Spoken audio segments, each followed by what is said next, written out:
Now, you've written some Star Wars books too, right? Yes, I have. Is it kind of daunting to write about somebody else's universe, especially one that's that big and, beloved by millions of people? It wasn't done. I haven't done it for a while. I did 4 Boba Fett juveniles. So they were books for middle grade readers who, as far as I know, were all male. They were all like, second, third, fourth, fifth grade boys. Because I used to get a lot of fan mail. I still sometimes get fan mail from them. And so it was writing about Boba Fett as a kid. And it was great. It was really fun at the time. Actually, this is how long ago it was, because my son will be 25 next month, and he was about 10.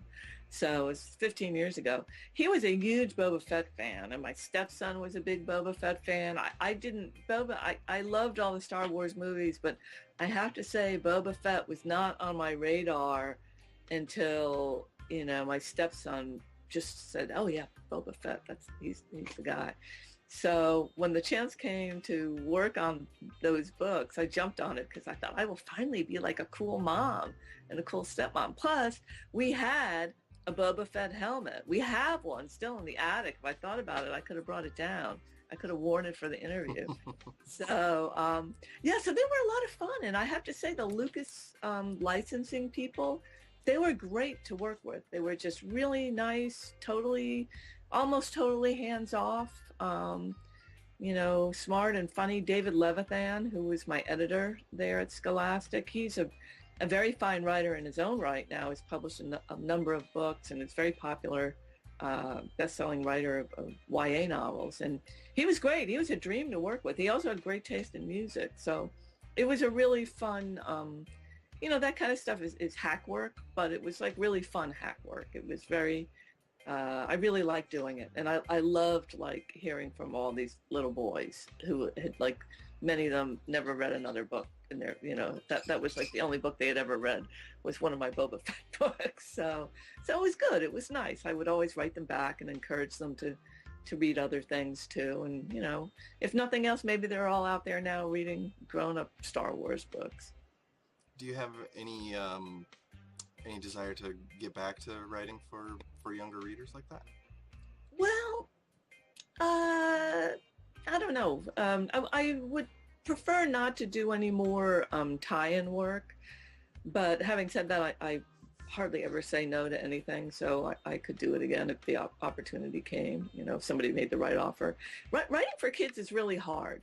I don't know that my gift lies in that. It's a very difficult thing to do.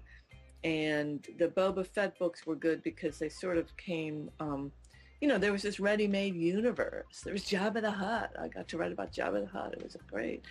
And I sort of, I tried to write the books as sort of like Jack Vance juveniles because I'm a huge fan of the science fiction writer Jack Vance.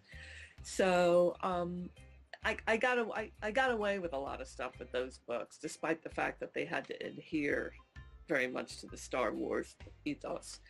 And I don't know that I'm smart enough to write like a kid's book on my own. Certainly not a middle grade novel. That's hard. That's hard to do. I know because I used to read them aloud to my kids, and somebody like Daniel Pinkwater or Nancy Farmer. There's some really brilliant writers who write stuff for kids that age. And yeah, I don't think I have the chops for it. It might be good to try sometime to, attempt it and fail, but probably not in the immediate future. What if you made it a choose your own adventure too? That's actually coming back. I was just reading, where was I reading an article about that? There's an article in the New Yorker or somewhere about taking the kind of choose your own adventure template. I can't remember what it was about, if it was for computer, if it was for gaming or something else. I'm not smart enough for that either. I have to like stick with sort of the basic, words. I'm very analog. Like I'm old-fashioned words, analog sort of media, that kind of stuff. Film as opposed to digital. Well, I want to say thank you very much for stopping by and having a chat with me and JP. It was a great pleasure speaking with you. Well, it was great to talk to you, Brent. I look forward to seeing you in April. Right? I will be there. Mm-hmm. Great. Okay. Thank you. Take care, Liz. Okay. Bye-bye.